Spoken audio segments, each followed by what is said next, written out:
Hello, super nerds from the past, present, and future. Welcome to episode 8 of the Adventures in Novus podcast. We're still going! I'm just as surprised as you are. If you've gone this far, you are officially my favorite person. I know you are also awesome, so you liked and followed our stuff in the socials. Descriptions down below. Anyways, enough of that. Let's just get into it with an intro from K'rrick. Hello, friends. This was episode of transitions last time. First, we start off and find strange eye of K'rrick that helps detect the undeads. Then Claire, my goodness, has become quite beautiful. Her skin is a perfect puke green. Her claws, very sharp. We travel to the docks by gondola to Travis Hayden. Along the way, Travis tells us some of himself. He was perhaps not always a human. Very strange man. I learned the word mulligatawny from Anders. I learned the word mulligatawny from Anders. His language is full of surprise. The ancestors, they teach me more about the language of the gnomes after I hear this man speak. Now I know it, like I always know it. We get to the new inn called Tooth and Claw, where we hear about another witch. It seems there are many of my kind in this area. Perhaps she will have many informations for us to help find the princess. Then I believe Anders and Travis are going on strange quest to do strange human words, while I go to have a nap. Good night, everyone. So last we left our heroes, K'rrick, Claire, and Anders all retired to their rooms. But the night wasn't over for Travis or Anders. Travis wants to meet up with the old gang he was involved with in the slum area, and Anders has decided to go with him. So what's your guys' plan here with the sun just about to set in Trader's Haven? Well, I know sort of they don't want to really open the door and get anybody going around while people are still bustling about the city, so they prefer to come a little bit later at night anyway. So it'll take us about, I think, 20, 30 minutes to get over to that side of town. Yeah. Travis, I have no intentions of trying to mingle or fit in with a bunch of charlatans, so I think it's best if I maybe just hang back and make sure things are on the up and up, if you know what I mean. Yeah, I'd really appreciate that. I mean, I don't want you to get too close, hang back a couple blocks even, just know that I might come running out of there or...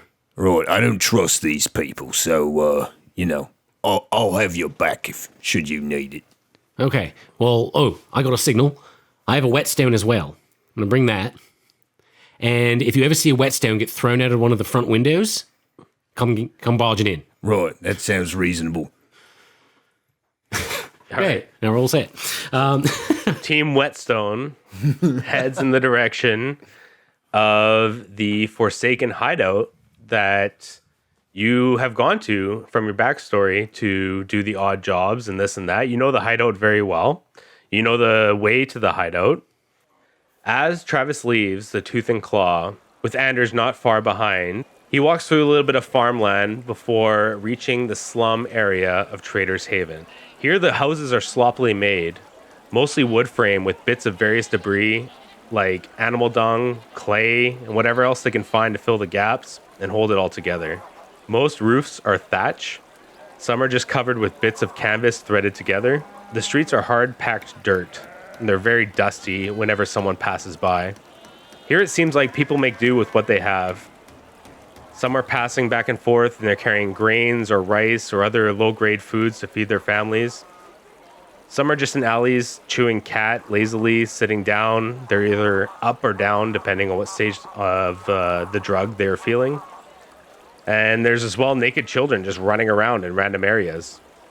There's no guards here, no visible guards, but Travis knows that the Forsaken are around, and they may not appear as guards, but they're definitely ruffians. I give little nods to people as I walk by. Anybody they recognize? Okay. And Anders is trailing you how far back? 50 yards. The game's in feet, so we'll say 50 feet. Very different things. Yeah. It's all the same.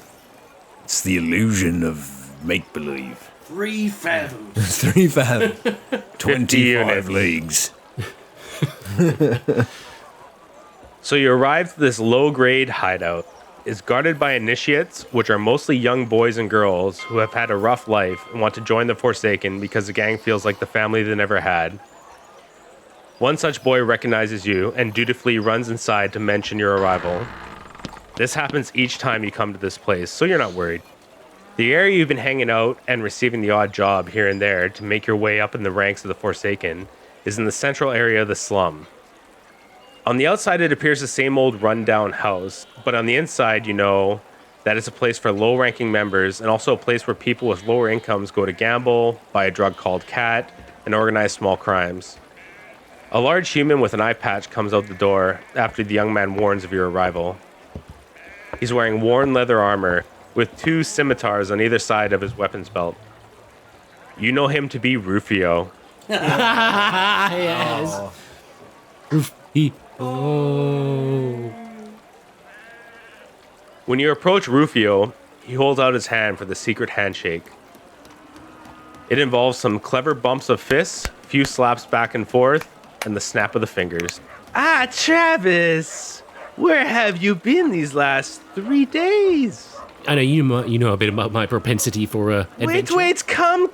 Oh. Don't say anything outside. Of course, sorry. I'm just so excited to tell you the story. He motions you inside. Inside the first room, you see gang members on the right side playing cards and chewing cat. On the other side, you see there's a small fighting pit where others are betting on leaf-fleshy fights. He takes you past there, up the stairs, into the attic where his small office is. This is where you've routinely received missions from him. There isn't a door to the office, just a large piece of wooden cloth that covers the opening. He opens it for you to step in. His desk is a piece of 2x6 plank wood on top of 2 empty rum barrels. He takes a seat behind and motions you to do the same. I sit behind the desk. You just push him out of the way. He said do the same. So. Yeah. No, I sit down. There are 2 large mastiff dogs, and they're both sleeping on the corner on patchwork pillows. So like I said, where have you been? Oh, sorry, yeah, well, as you know, I go down to the docks every morning, right? I gotta see who's going on this adventure. I want to see who's going to find this princess. And I finally saw some folks that were looked a little bit strong enough. So I thought, maybe I'm going to go up and see what the word is all about. But I really was going undercover for you because I wanted to find out that if anybody was suspecting us of doing anything shady with this princess, which I know we're not. So I didn't want us to be falsely accused. So I found my way up there. And I made some friends with these guys. But they're actually really strong. We slew a witch on the way back. It was something to behold. True fucking story. Roll a bluff check. Diplomacy. That was all true. No, it's not true that you were spying to see if... Maybe I was. No. Oh. What'd you roll? 5. With a +0 is 5. So you roll a 5 on your bluff check. He goes, so you leave, and I don't know if you tell me the truth why you leave. It seems like chasing the princess. It's making me question your commitment to our fine organization.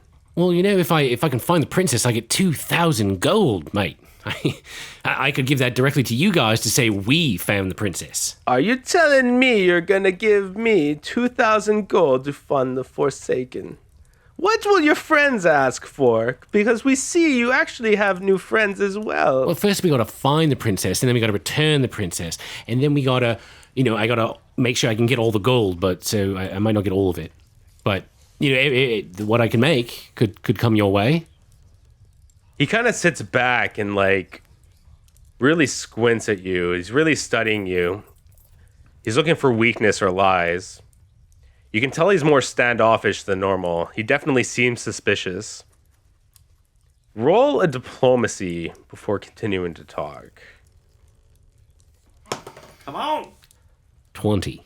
20 diplomacy. Yeah. No, sorry, 21. Ooh, because I put a point in it with my new level. 21. So get to the point, Travis. How much gold are we talking about for us?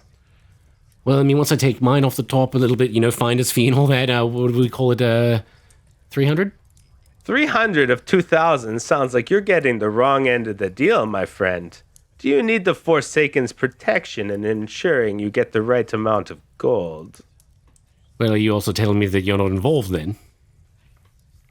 What the Forsaken do above me, they do. I just take care of below me. Of course, I never mean to intrude, Ruth.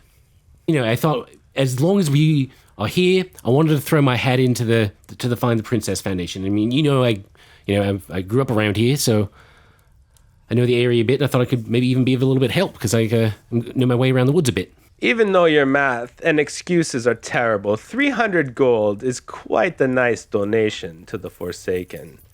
If you can provide this, it could be greatly profitable for you, if you are still intending on rising the ranks. Yeah, well, I mean, like I said, I gotta find it first, so... Oh, hey, actually, I mean, if you want me to get on this, and it benefits you greatly as well, you know anything? I mean, maybe you have something we could follow up on that other people might not know, say coming from Gway or something like that?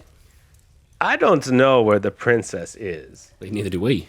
All I know is Kalam come 3 times in 3 weeks, and it's been 3 days since the last time they've come. Those are the men you see on the docks. See, that's the Forsaken. We do good job for Trader's Haven. Keep safe, no Kalam. So maybe in 4 days more Kalam come.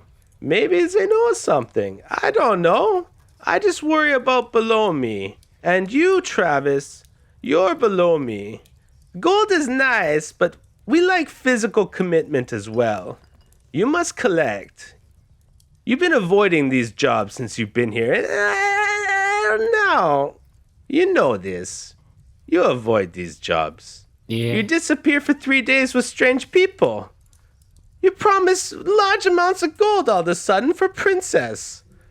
I must say, this is not a very good start. It is time to prove your worth. Here's a list of 10 houses. Passes you a parchment, and it's a crude map of the slums of Trader's Haven, and there's 10 houses circled around it. These are the houses that owe me the money. Go to each house, receive the money. 3 silver pieces. You have this time tomorrow to give me all the monies. If they do not have the money, Rufio shrugs. Make sure they have the money. It is always somewhere. Maybe they have valuable things. Just know, Travis, you are on our radar now. If you fail this, don't come back. Yeah, okay, Rufio. He makes like a shooing motion as soon as you start talking. He's, Your dogs are looking healthy. Make sure they eat lots of meat. okay, I feed dogs. And he takes a piece of cat from out of his pocket and starts munching on it. So Travis is going to leave. Yep. He'll go, he doesn't want to seem suspicious. He's going to go have a quick drink at the bar. Yep. Just a quick thing, see who's about. 5 copper for the drink.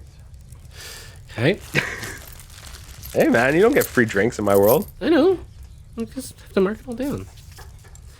It's not some fantasy land.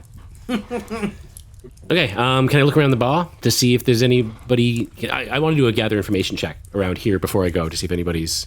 What information are you trying to gather? Any sort of... anybody who's had... Because like he said, Rufio said that they were involved with taking care of the Callum people, the spies and everything. Yeah. So I want to know if anybody had like firsthand knowledge of being there. Be like, oh, like that would have been a cool job to get. Who got one of those jobs? Yeah, you're trying to hype up whoever was on a mission and squeeze them for some info. Yeah. So yeah, you can roll for diplomacy to gather information. Oh my god. 9. So 9. So with the 9, you don't get a lot of information. People are kind of focused on the fights. They don't really notice you. And in cards, obviously, they don't want to be talked to. You did buy a drink from the bartender, and he just is, yeah, like, we kill Kalam guys all the time. Like, you know this, Travis. Like, what are you asking me about? Like, I just serve the drinks. And that's basically what you get. All right. And I leave.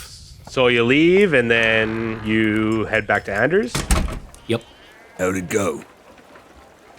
Well, spoke with the boss. He was, well, happy to see me, I guess, but he was none too trusting of what I was saying about why I wasn't there for 3 days.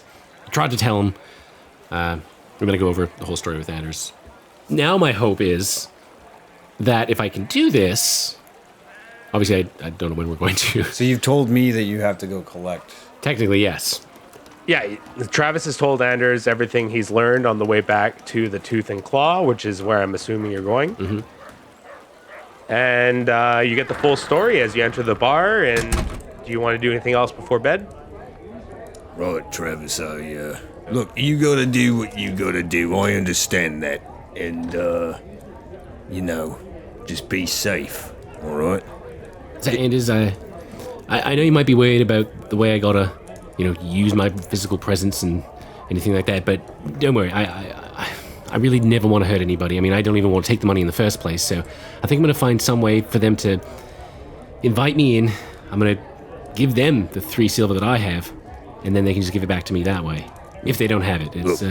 Travis, as threatening and imposing as your physical presence is, Thank you. if you find yourself needing to, if you have someone you're having trouble collecting from and you're short, I certainly could also assist in covering these debts in the sake of smoothly proceeding here without needing to risk yourself or... It's 3 silver, Yeah, it's not a lot of money.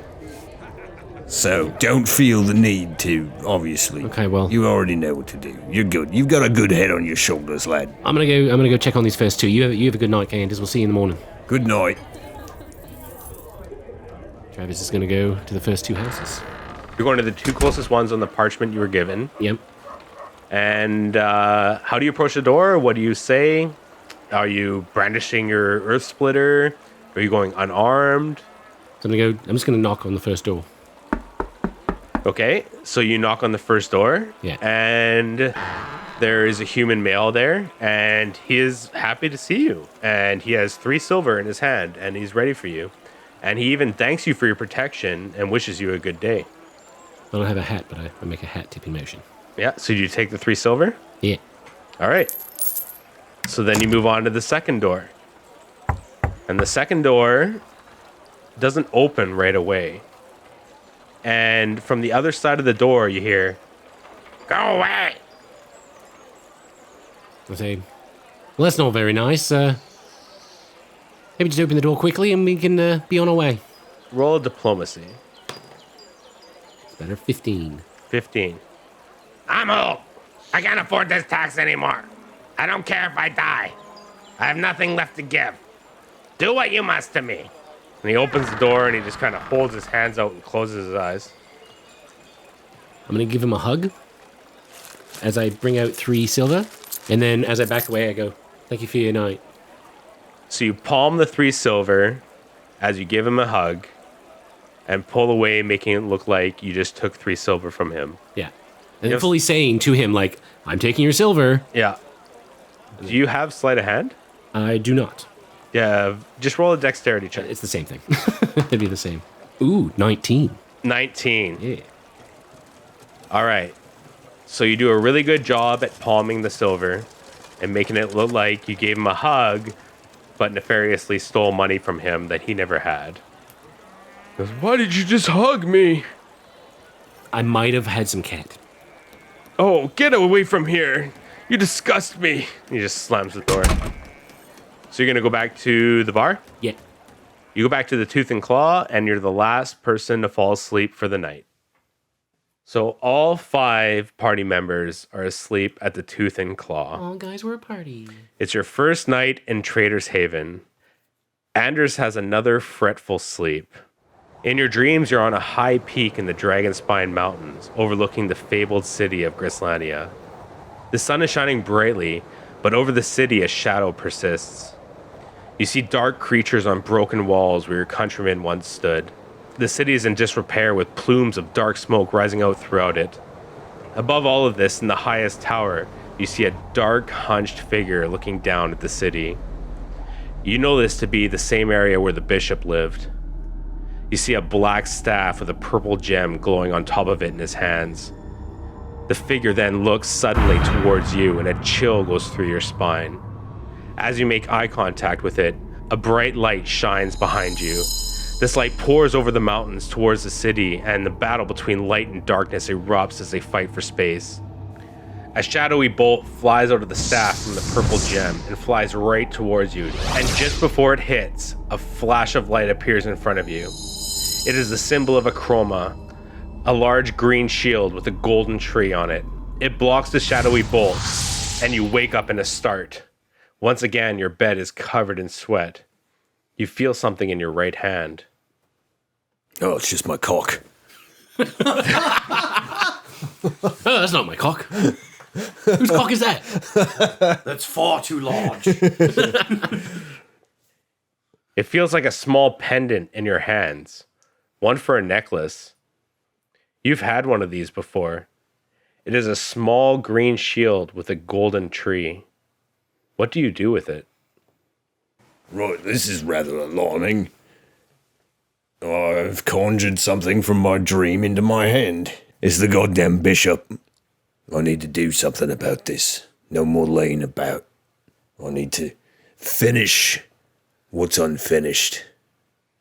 I need to take that goddamn bishop down. I need to sever his head from his fucking neck. I take the pendant and I put it in my bag for further examination later. All right, so you don't fully accept the pendant right away, No, and you tell your... I'm imagining things. Yeah. This is just... You see, really what it is, and I've heard tell about this, is sometimes you sleepwalk, or you get this sleep paralysis, they call it, and you can't be held accountable for what you do under this state. So I must have, picked this up from somewhere. Maybe it was at the bottom of me bag. Maybe it was in the nightstand. I don't know. I can't just go assuming things here, Let's not be rash. Yeah, it's still been a long time, and you're still questioning quite what's happening. It's been a lot at once.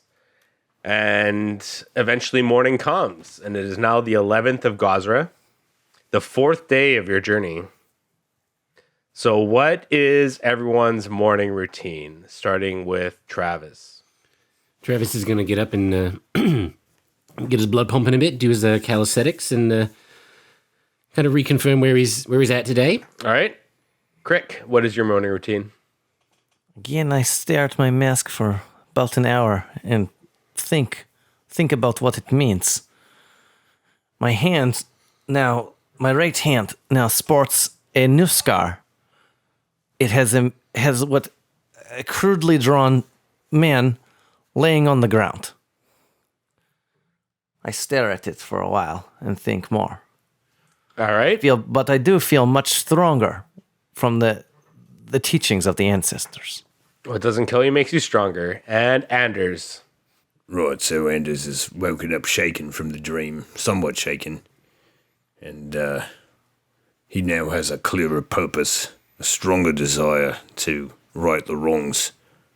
And he takes out his whetstone and starts sharpening his blade. Something he hasn't done for many years. It feels kind of like riding a bike. It's an old habit and feels like an old friend. Awesome. So once you guys are done that, you can come out of your rooms and you'll see Travis, Claire, and Akimbo all sitting having breakfast. Do you join them? Sure. Why not? No, they go and sit at a different table. And you're all around the table just like you were the night before. Friends, I have some items I wish to go purchase. I will be back. I think we should all go and meet this witch. Yeah, if you're all right with that, Claire, I mean, might give you a little bit of insight into what's going on. I'm just willing to find any answers at this point. I'll go with you guys. Just keep me safe. I feel very uncomfortable right now. Okay, just give me a little while. I will be back. Yeah, so you quickly eat your meal and down your water, and you got some things to buy in the trade district? Yeah. Okay. And the rest of you're just going to wait for him to come back and just socialize a bit? I'm going to continue sharpening me blade. So you brought your whetstone from your room, and I always have it. Yeah, you always have it. All right. You start sharpening it by the table after you've finished your meal. Akimbo speaks up. He goes, I will not go to the witch. I will be here if you need me, but I will not go near any other witch. Witches creep me out. Pussy. Pussy. Oh yeah. I mean, I'm not there. Akimbo. I'm not there. Come on, Akimbo. You can come with us. I mean, Claire might be a witch. Come on. Claire is not a witch. Thank you, Akimbo. Yeah, you never know. We might encounter some monsters that are, half size. We could use your half blade to kill. Do not be foolish. This is a witch of Trader's Haven. Everyone knows the witch of Trader's Haven. There is no battle to come. She will just tell you some nonsense and trick you. Us Guarians, we do not like witches. They always cause trouble. I will remain here. Suit yourself. And we wait till K'rrick comes back. Yeah, so everyone's finished their meals and you guys are just kind of hanging out. Akimbo's complaining about witches. Anders is calling out his manhood. And Travis is trying to keep the peace. While Claire has her odd bit here and there. And K'rrick finally returns from the market. What did you buy, K'rrick? Have very nice shiny new spear. It's much longer than my other one. And some tools. Therefore, I don't want to discuss. They're small tools. As long as it's written down from your gold, I don't care. Yes. You guys keeping track of that? Yes. All right. Excellent. I'm just going to trust you. It took pretty much all our gold to get those things. But. Yeah. K'rrick is a very expensive party member. High maintenance, I believe, is the term. Yeah. He's probably just hustling you guys for the gold. He's not really trying to lead you. Now, friends, please lead us to the witch. Witches are great, and we must meet more of them. Okay, so I'm going to lead Claire and Anders and K'rrick out the door. We're going to head across the same kind of way we took last night. So Anders might recognize some of it. We're going to walk towards that, but then we're going to stick to the northern part of the slums so that as we get to even the north part of the northern slums, we were just going to continue straight up from there. So you want to take the roundabout way? I don't want to go through the streets right now. No. Yeah.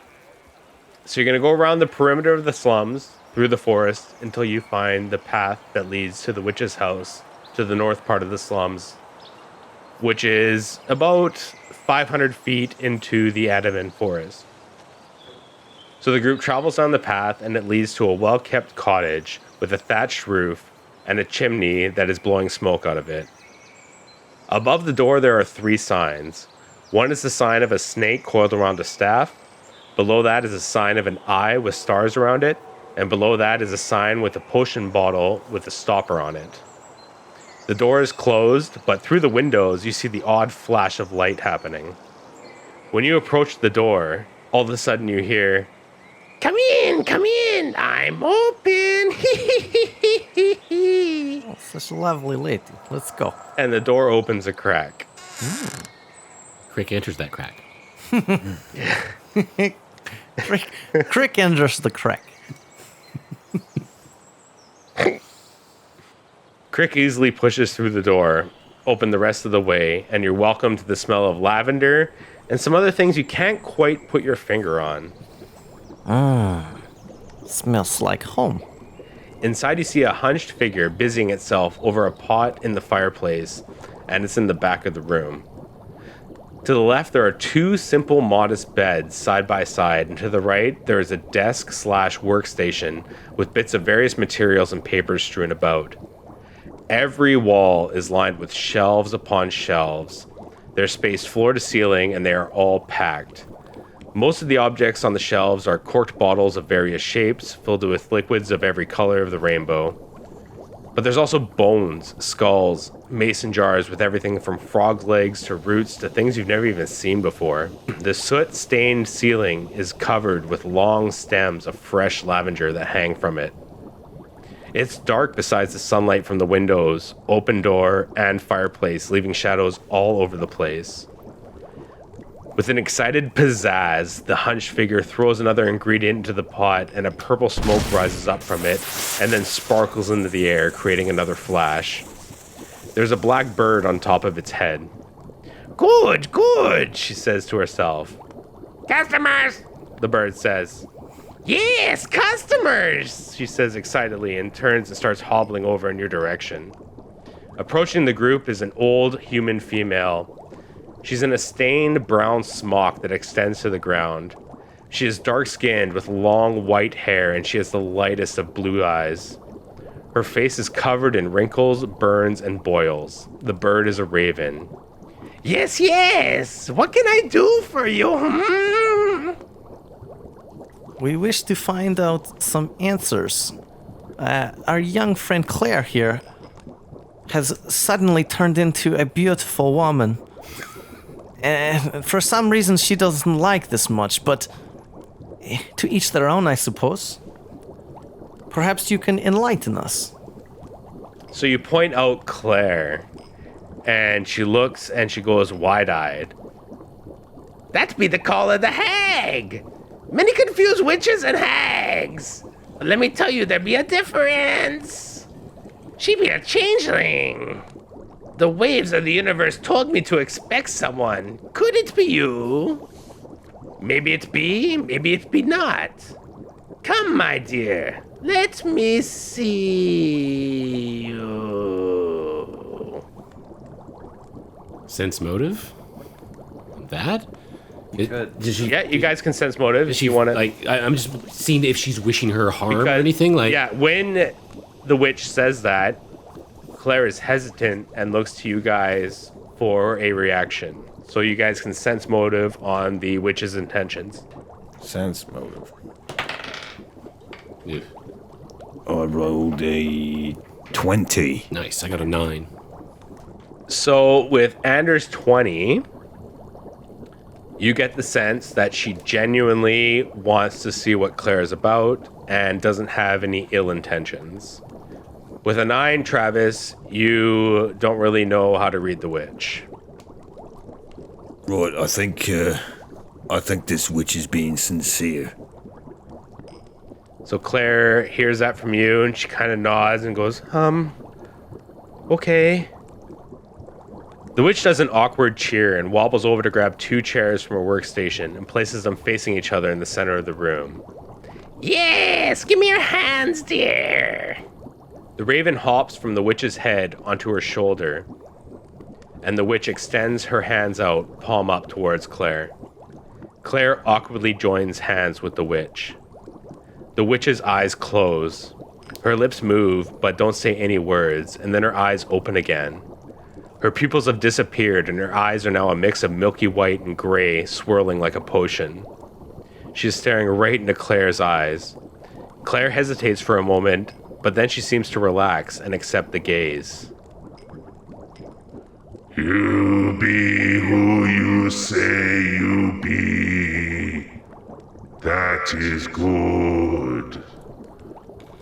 The witch's lips have not moved. It is the raven who is talking. Its voice has a reverberation to it.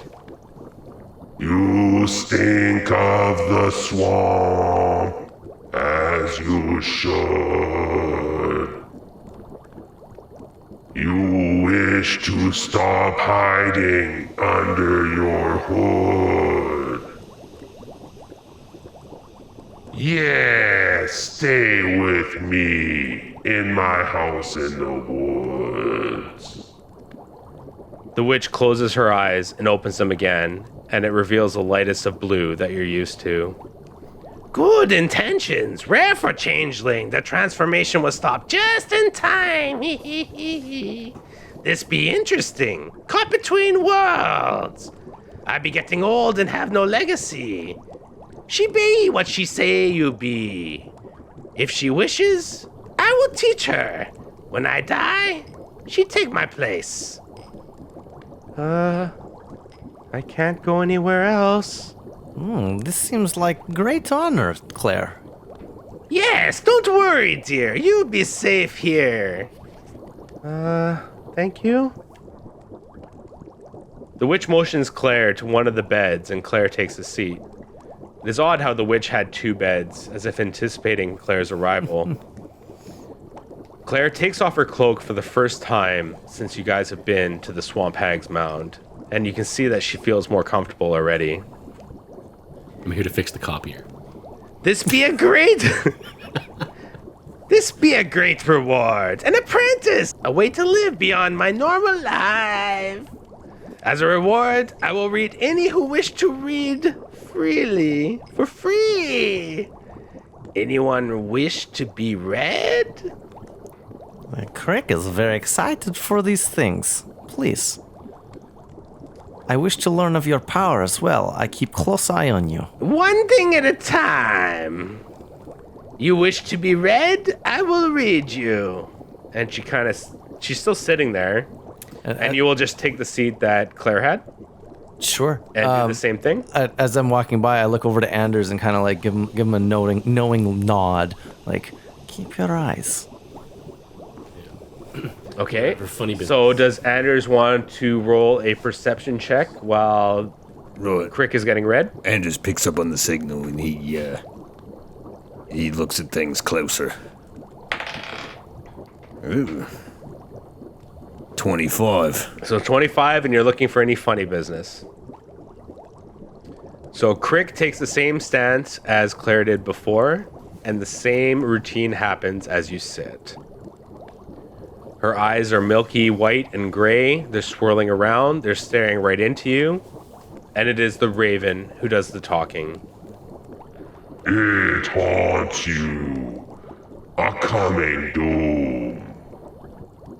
A bounty is set, and it comes soon.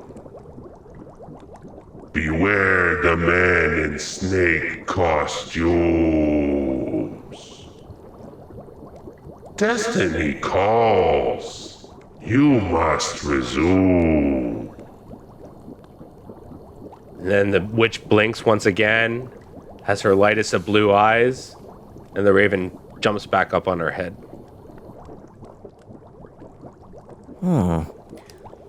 Yes, I hear some of your words. I must think more on these things. It be a warning, dearie. 2 warnings, actually. Keep your eyes open as you follow your destiny. It seems the universe has big plans for you. Yes, I believe these things too. The ancestors have told me already. But good to see other people now understanding the power of K'rrick. Martin. Okay. Travis jumps into the seat. I want to do a spellcraft while she's doing it on Travis. Okay. 22 spellcraft.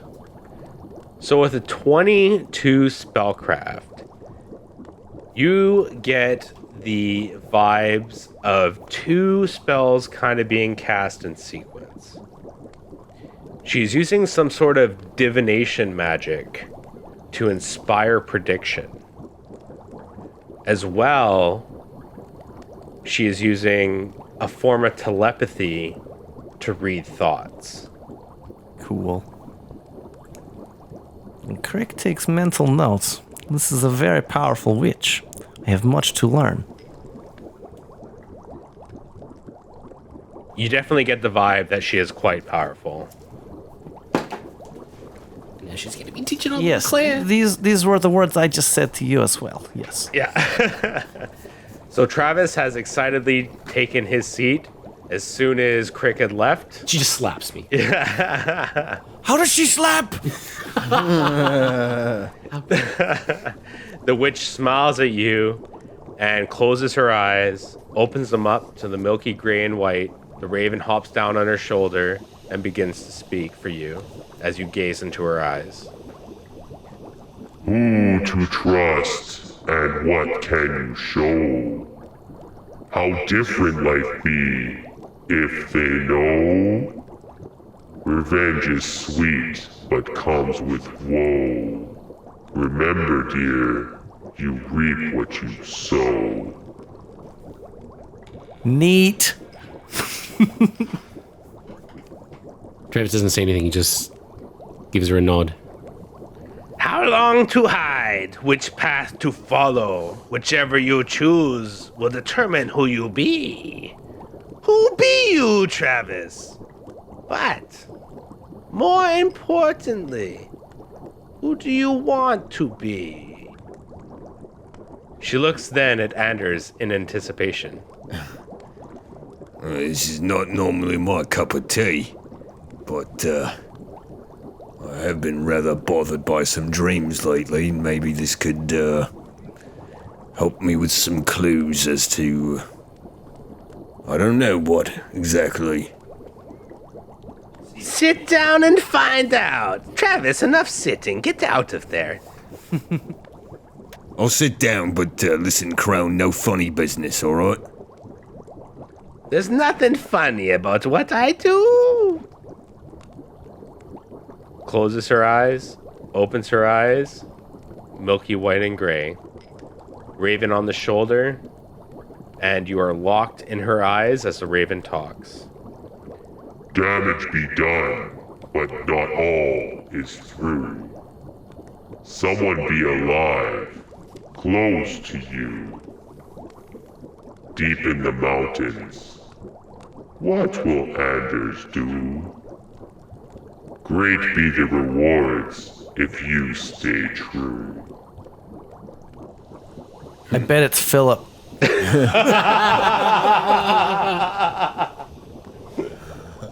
Philip always loved the mountains. Must be him. What mountains, Raven? Tell me more. The witch's eyes close and open, and you see the lightest of blues. You have blood alive in this world, fallen paladin. I do not know who. You realize your destiny, you find out. It's rather generic. How do I know this isn't just some cock and bull story? You can take the words as they are. The universe tell me, I spit them out. Excuse me, fine lady. Perhaps you can honor us with your name. You seem to know all of ours. Me name is Emeraldia Fronia Mandolin. Thank you, fine lady. You can call me Esmeralda Defronia for short. The Raven be Baba. Ba for short. It's a real time saver. K'rrick pulls out notebook and writes in there to make sure he has name correct. It's like he's a few sandwiches short of a picnic. Well then, fair witch. We do have a small business. You do buying and selling, I imagine, here as well. You're spending more of our money, K'rrick. I'm starting to think you have a bit of a shopping problem. No. I have other thing here. Yes, I buy, I sell, I trade, but I don't accept the money. I just trade. I have this scroll that we do not use, I don't think. Perhaps you want to buy. I have no money. What do you want for the scroll? I could use some training, actually. What kind of training? Stop being so vague. Which training? What spell does it want? More than scroll for spell. No, not spell. I need to train. I want help with some trainings. Training is commitment. Multiple days. Yes, I understand. What does it have for trade for training? I have this scroll. Need more than scroll. That's multiple day. Also, we bring you new apprentice. She can carry your legacy. I feel you should help us as we help you. I already pay for legacy with free vision. I give you training 5 days. Scroll not much. What does that want? So when you ask that, do you like show a bunch of things or Yeah, sure. just asking in general? We sure the things we got from the hag. So you say, what does that want? You just start pulling things out of your bag. And as soon as you pull out the jar with the eye in it, she goes, that be enough. Right there. It's a pretty good jar. Damn it. Yes. It's up to you. You have it. So. Yes. Okay. This is good. This is fair deal. We shall trade. 5 days. 2 new friends. Great day. What do you guys do? If you want, spend more. If not, get out. She asked us. What do you guys do? I think you've wangled us enough, Crone. For one day. If you need another wangling, you just come right back here. You stay today? Friends, do we have time? Yeah, I got some things to take care of in town, and maybe we can send Anders over to see those Knights of Abadar. Let us meet back at the inn tonight. Yeah, okay, around dinner time? Excellent. Right, sounds good. All right, shoo, get out. We have lots of work to do. Bye, Claire! All right, keep your knickers on. Bye, guys. So Anders and Travis leave the witch's hut, with K'rrick staying back to, in technical terms, relearn a feat, yes? Yep. Retrain? Yeah, to retrain. And K'rrick wishes to retrain a feat of improved initiative into an extra hex. Yeah, and that's going to take 5 8-hour sessions. So he is taking care of his first session right now. So let's start with Travis. Travis, what are your intentions? I want to collect the rest of the 8 houses. All right. So Travis, you will leave the witch's hut. So as a DM, I'm always excited when the party decides to split. This is an excellent opportunity for death. So Travis, you got 3 through 10 to collect from. I'm assuming you're going to collect the same kind of way, just kind of coming up to the door, doing a knock. Yeah, I mean, depending on what they say, and if they're hesitant or if I have to get creative, then Yeah. I will. But, I obviously don't want to hurt anybody, I don't want to steal from anybody, and I don't want to have to force myself. So, Yep. You- So make a stealing. perception check. 21. So as you approach the 3rd house, you get the feeling that someone is watching you. And much like the first house, the guy just comes out. He has 3 silver ready for you. And he says, "Thank you very much for your protection. I really appreciate it." And he just hands you the 3 silver. You're welcome.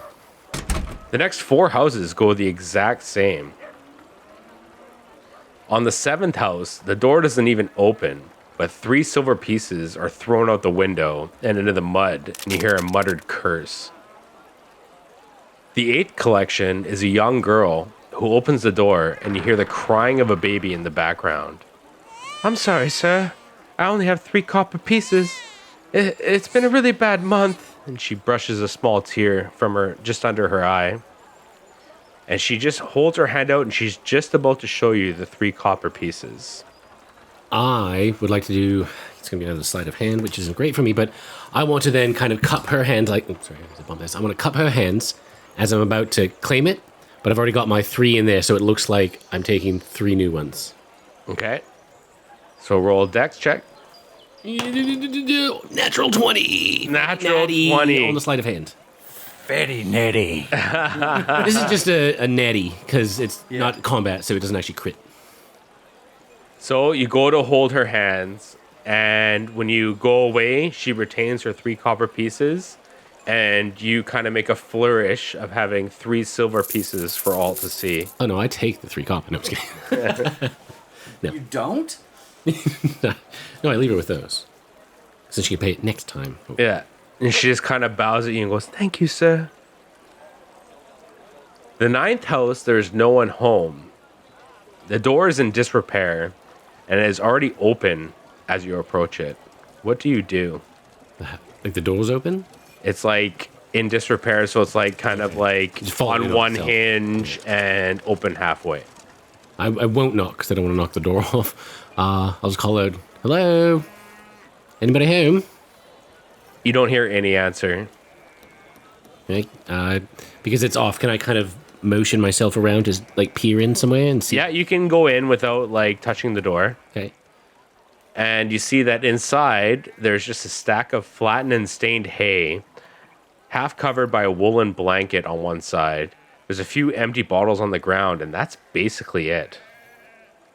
Okay. A quick perception in case there's anything else I'm Yeah. seeing. 20. So a 20. With a 20, the sun shines through a window, and through the hay you see a bit of a glint. Okay, I'll move towards the glint. So you part the hay, and you see that there's a gem inside the hay. I'm going to check for traps. Okay. Is that just regular perception? Yeah, it's for you. It's just a regular Okay, perception. 15. So a 15 for check for traps, Yeah. and you don't see any visible traps around. Okay. I'll pick up the gem. So you pick up the gem. What is it? Do you have a... I can make an appraise check, but I don't. So, yeah, you want to roll an appraise, so try an appraise on the gem. What is it? 10. A 10. So it is a sparkly gem, and you know it to be worth money, but you can't quite put your finger on what gem it is. I am going to return the gem to the hay and put the hay back. Okay. What?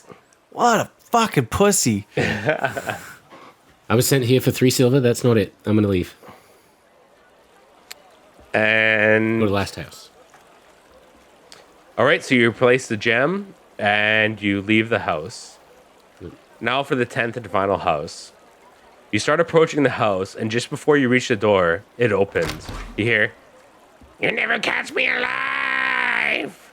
And you see a mangy canine's face. It has the same flat nose, beady eyes, and protruding teeth as a rat, grown grotesquely large. Behind it is a scrawny, green-skinned humanoid with an ungainly head. The dog charges you. Roll for initiative. Can't believe you didn't take the gem. Well, now it'll still be there if I'm a dead corpse on the road. When we discover his corpse. On the bright side, there's this shiny tiger's eye gem in this hay over here. All right, Travis, what is your initiative? Travis got an 8 initiative.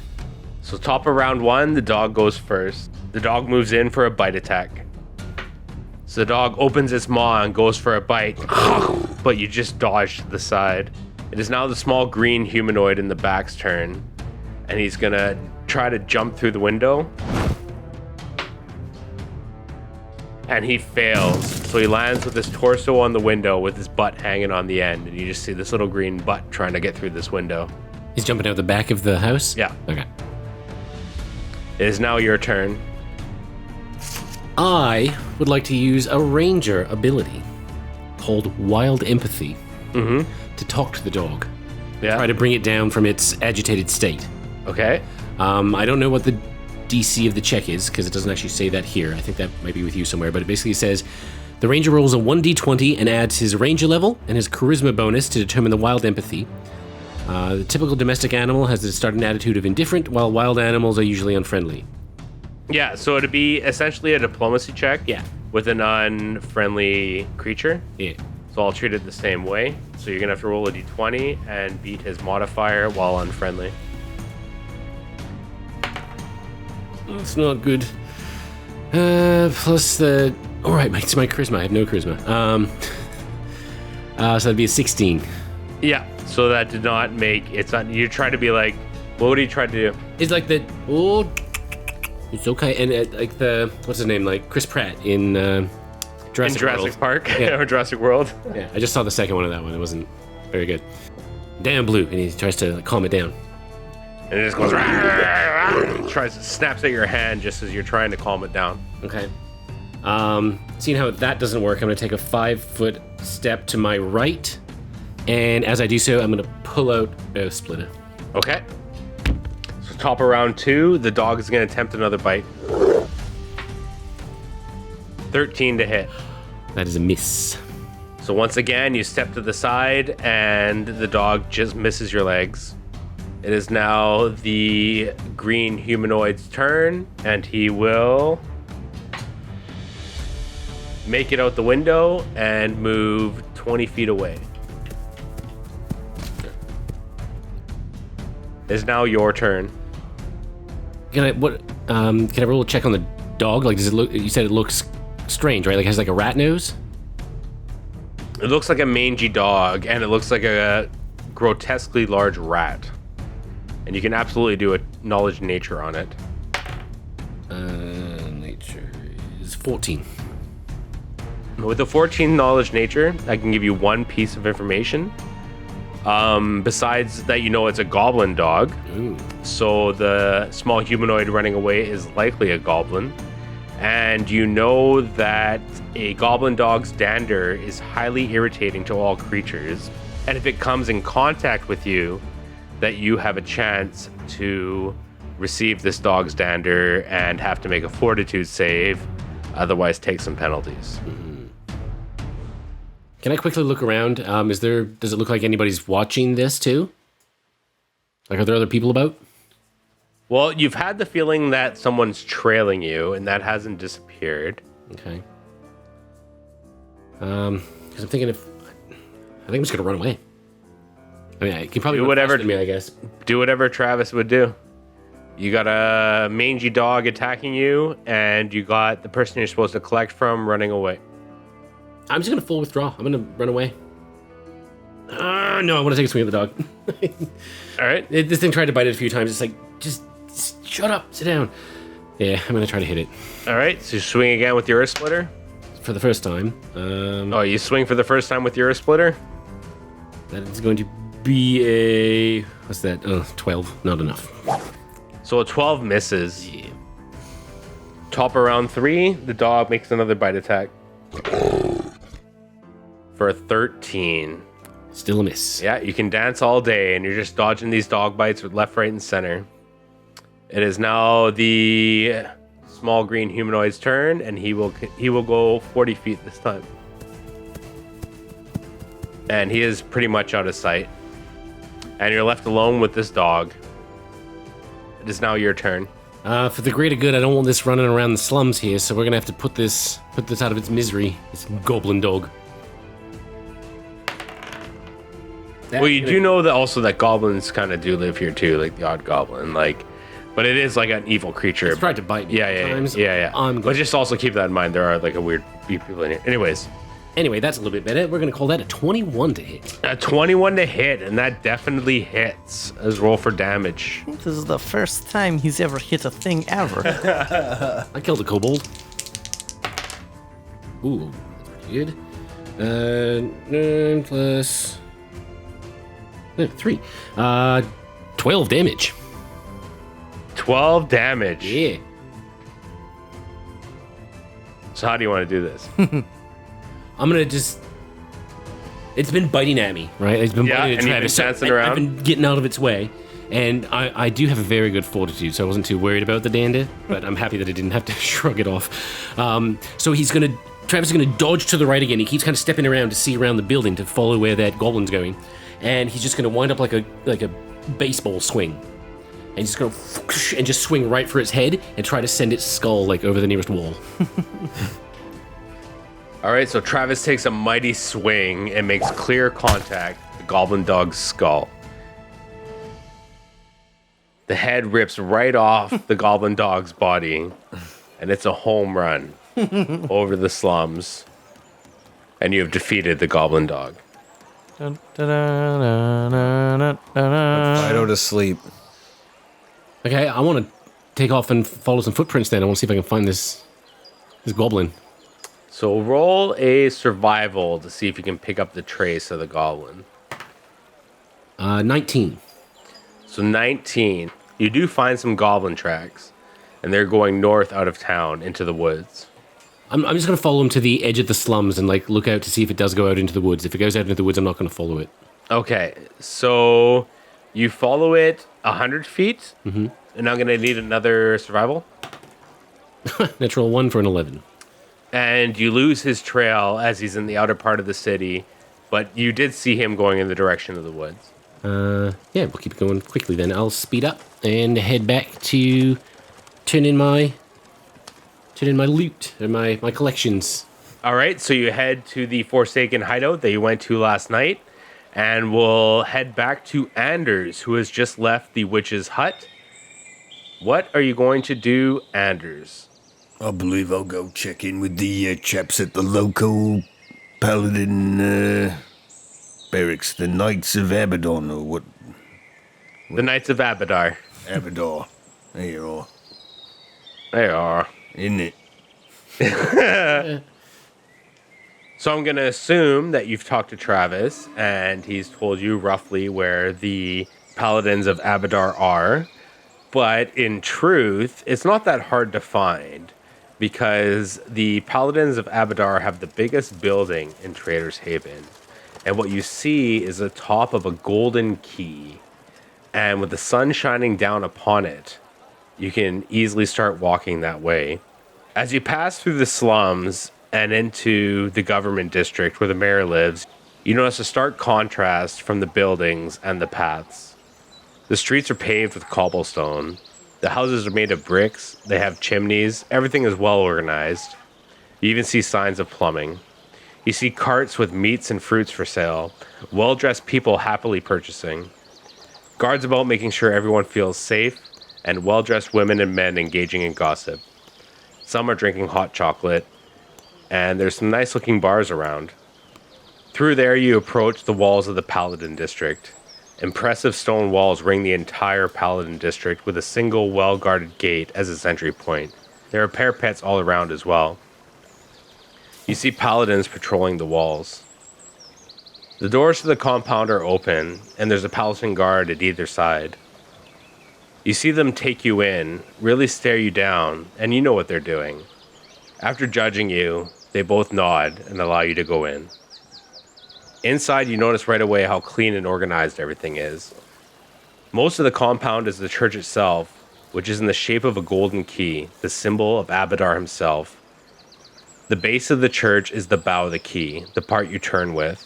It's a square bow with the shaft as a rising tower, and on top, 2 teeth protruding from the highest point of the shaft. I want to get that looked at. You see windows along the teeth and a balcony on the very top of it. It is an impressive 10 stories high and sparkles from the reflection of the sun.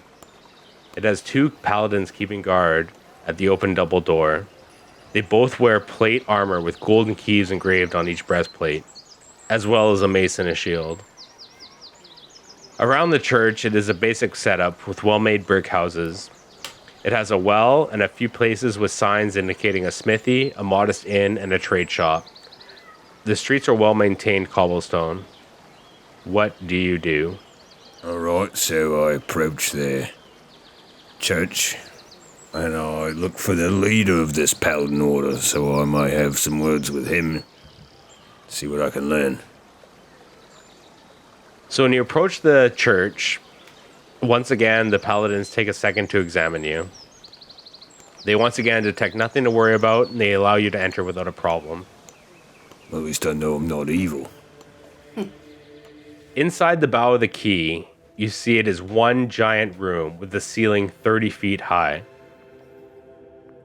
The fantastic architecture is all gold and silver, and it's both enchanting and breathtaking as you see the detail put in every column and wall. Exquisite frescoes reflect perfectly the unity between civilization and wilderness all over the place. None of the frescoes are bigger than the 30-foot tall fresco of Abadar himself behind the altar at the back, with rows and rows of pews also facing it.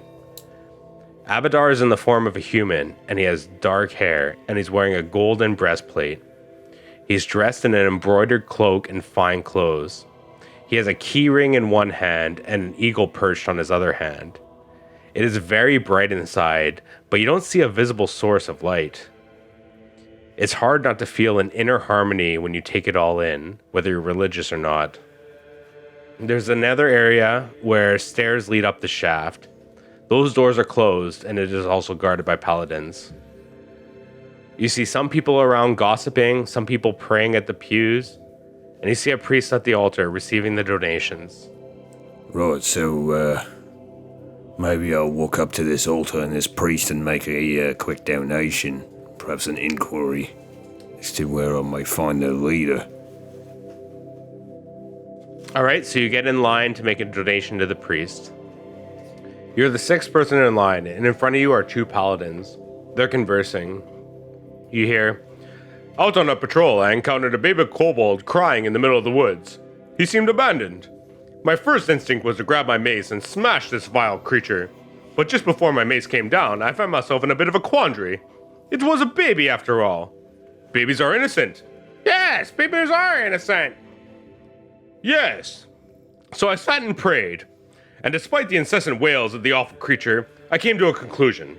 I will foster him until he is of age, and then I will smash him with my mace. That's one take. Yeah. Your wisdom is unmatched, Creator. So it's not long before you are the one in front of the priest awaiting a donation.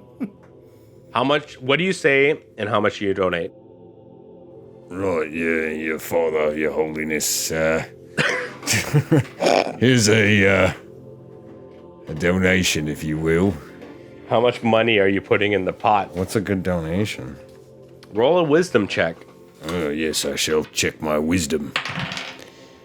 Oh, boy. 6. 6. Feeling very wise today. You feel like you should make the same kind of donation you made to your old church back in Grislania. And you would make a solid 5 gold donation What? That's insane. at your own church. This is what your wisdom check is telling you. My wisdom. Mike thinks it's insane, but Anders thinks this is totally logical. That's like, I don't even know how much gold I have. I think I have like 13 gold now. That's crazy. It's not my problem. That's crazy. That's the roll of the dice, baby. Right, well, even though I was a much wealthier man back then, and I believed in these things a lot more back then, nonetheless, the mission is the most important thing, and I must accomplish my mission. I need this information. I shall give them the 5 gold pieces, and I shall do it with a clear conscience. Oh my, what a great donation. He's a used car salesman? Is the priest? Yes. Synonymous. Oh my god. I should have checked for some kind of weird aura in this fucking building that makes me. He is the god of wealth. Yeah. Oh god. I didn't know Literally that. the god of wealth. I've been snookered. What can I do for you, my child? Well, I hope something quite substantial now. I need information. I'm looking to speak to your elder, your leader, your knight commander. I have important things to discuss. Look no further. You? Me. Excellent. That's terrific. All right. So, I'm sorry, your name? My name is Anders. Pleased to meet you, Anders Madronis, former lieutenant of the Grislania Paladin Order. Grislania, you don't say. What is it you want to know? Well, maybe 2 things. Me and my associates, we are looking for more information about the invaders from Kalam. Is there any information you may have about these invaders from Kalam that I may use to apply leverage in our favor against them? Kalam's presence has not gone unnoticed in Abadar. We don't actively hunt them down like the Forsaken.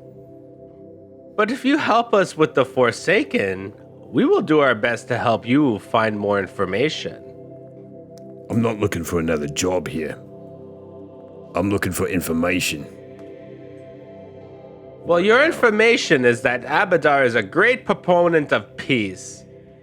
War inevitably leads to the degradation of trade and stifling of prosperity for the general public. Abadar advocates cautious, careful consideration in all manners and frowns upon impulsiveness. He believes that it leads to encouragement and preventive needs. You place the value of money above the value of what's right and wrong. This is what I'm saying. Good Lord. And what say you about the missing Princess Gertrude? She is not our princess. We worship the god Abadar.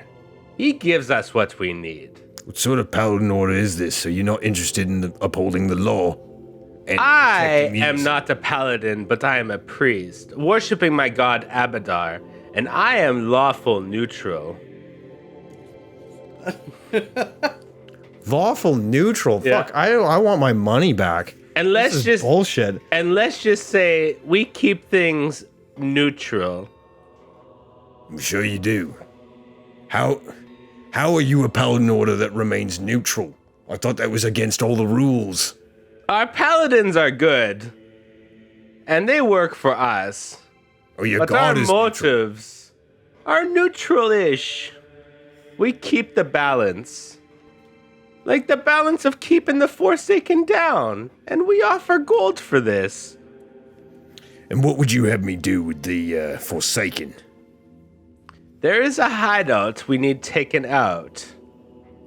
We don't want to eliminate the Forsaken. That would cause chaos. Chaos brings bad trade. But we do need to keep them down. You want me to call their numbers? We just need one hideout to disappear. That's it. 600 gold. No big deal. Maybe we look for Kalam for you. I'm not a killer for hire. These are bad people. And why can't you shut them down yourself? You seem to be in quite a good position to do this. It's you that asked for information. It's you that asked for favor. I Yes. feel like I've been very forthcoming with you. But with all your might and your wealth, how have you not managed to put a stop to this group of people? You know where they are. You're going to send me there, a man by himself, to take care of this problem. You are not Paladin of Abadar. Paladin of Abadar go, they take down hideout, more chaos, less trade. Are you not listening? Makes no sense. You are the symbol of order in this land. This is how we keep order. Dear Anders, we respect the balance, like I said. I send good paladins there. They like squashing evil people. But if we get seen doing that, there's war. We must hire heroes to help us deal with this. If you don't want to deal with evil people, then just go. Where do I go? Maybe this is a two birds with one stone kind of opportunity for me, so... Where? I don't know what you're talking about, two birds stone, but here's a map. My thoughts inside my head. I'm asking you, Stay out of my head. The raven lands on his shoulder. where am I going? And he just kind of pulls out a map from his robes and he shows you a map of Trader's Haven and he goes, right there. Excellent. And you recognize the place as the place that Travis had brought you the night before. I know the area. I've already Okay, scouted it go. out. Come back and tell me when it's done. To be clear, do you know what he's asking? Like, To go bust this place up and call their numbers. Go kill some of them. okay. Right? That's what you want. Hideout, gone. I don't got kill all of them. Gone. Right, well, time to put on my war face. Let's go. All right. I So fucking love this, by the way. That's an angry, confused Ander. Yeah, I don't know. well, you probably are angry and confused, you know? You got like how many ranges of emotion going through you right now? You're getting these fucked up dreams and I'm very surprised at the behavior of this paladin order. That's all. I'm it's a saying. priest who's a lawful neutral profiteer. Yes. And he's living in an area who respects profit over anything. In a town called Trader's Haven. But how do you not have profit with order and So maintaining the order? they have paladins who worship Abadar, who are loyal. They might not know the dealings that these priests are going, but the paladins are themselves lawful good, and they will defend that church with their life. Can you bribe the paladins to look the other way? No. But that would be wealth, though, above all else. Think about it. How many priests that's not wealth, know the though. Pope is evil? And touching little boys. A lot? But you know what I mean? Like, how many people worship, like, Trump and think he's awesome?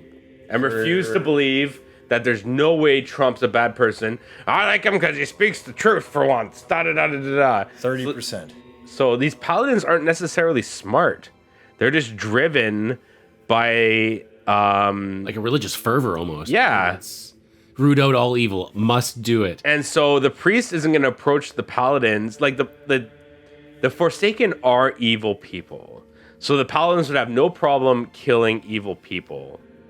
But at the same time, They have to maintain some transparency of Yeah. we're not getting involved, because that's the thing that you have to consider, or Anders has to consider, that they're operating in a town that they don't control. Like, you control Grislandia. It's interesting though, because are they really evil? They're just a bunch of orphans or people that have had these horrible circumstances. everybody's that are evil. trying to survive. I would like to And- point out that you are Anders and you're not Mike.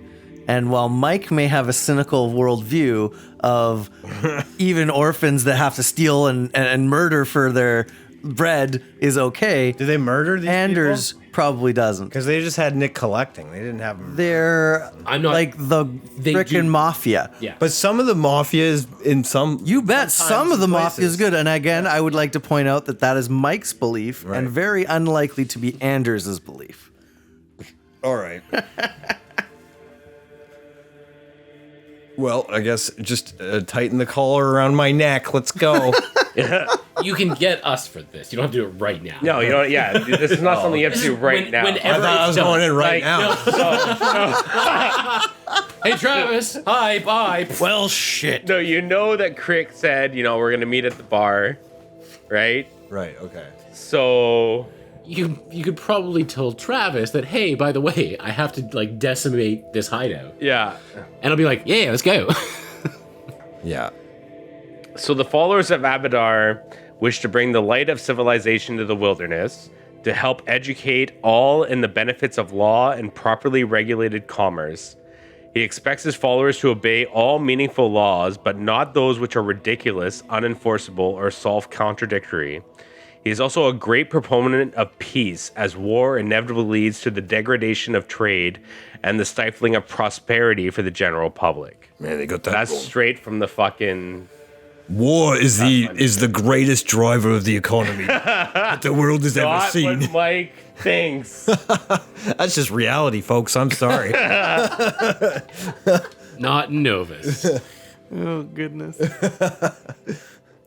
So Anders has left the Paladin compound to meet his allies at the Tooth and Claw. And we now come to K'rrick in the witch's hut. We have Claire still sitting on the bed, and the witch is frustratingly trying to teach K'rrick. Forget! And she bonks K'rrick on the head. You must release before gain. Okay. You did not release! And she bonks you on the head again. Claire laughs on the bed. You're silly. Claire, menacingly at Claire. She and Claire kind of like goes back a bit, and then she just laughs again. I teach her well already. Forget! Hits you on the head again. Yes. Forget. I go very slowly. This is what I do now. Take time. Don't go quickly. Go slow. That is better. Enter the darkness. Enter the empty of the universe. Don't know what this means. I said empty! Yes. And we head to Travis. So I'm like getting Luke and Yoda training. There is no try. Fuck. I'm doing it, all right? So Travis, you start approaching the same hideout where you approached the night before, the one run by Rufio of the Forsaken. This time a young girl runs to the door, and Rufio comes out a couple seconds later to invite you in. It's the same routine as you pass thugs and lowlifes alike, gambling on cards and fights. And you make it to Rufio's office and sit across from him. So I trust everyone paid the 3 silver? Well, This route has been known to bring trouble in the past. really? Huh. It's funny. Nothing to trouble for old Travis here. And I say, oh, well, except there were 2 houses. And you can say how you want to handle it, but here's your goal, and I put down, how much would I have owned? 10 to 30? It was 30. It should have been 30 total. So I'm going to put down 24. This is not 30 silver. I just want your ruling on it. I have the other 6, and I pull out 6, and I put it down. And I say, one house, there was nobody there. So if you want me to go back and try again, I can do that. Or you can take this right now, and I'll just call it, I visited there. The other one, there was a goblin inside. He ran away, that little green guy, and he sicked his dog on me. I had to kill his dog. I feel bad about that, okay? I mean, but, you should have seen that shot. I shot his skull clear over a wall. It's great. But, I mean, say it's your choice here, Rufio. And I'll put the 6 there and be like, 30 is better than 24. So you should push the 30 silver out? I'll give them the 30. Slide it all over. So you slide over the 30 silver reluctantly. Excellent. You have done well, Travis. Maybe it's time to give you something more interesting. Come see me tomorrow, won't you? No more disappearing. And he smiles menacingly at you. Okay, yeah. Okay, go. Dog's looking great, by the way. No, they sleep all the time. Fucking useless. Bye, Roof. Later. You guys do the handshake again. Smack, smack, bump, bump, snap. So Travis leaves the hideout and heads towards the Tooth and Claw. It's not long before K'rrick has done his first day of training, trying to forget, and he as well heads to the Tooth and Claw. What are adventurers going to get up to now? Are they going to take down the hideout? Are they going to go for another mission from the Forsaken? Or is K'rrick just going to take some time learning from a witch? Who knows? Find out next time. Oh, my head, it hurts so much. That's the price of forgetting. Why does my head hurt?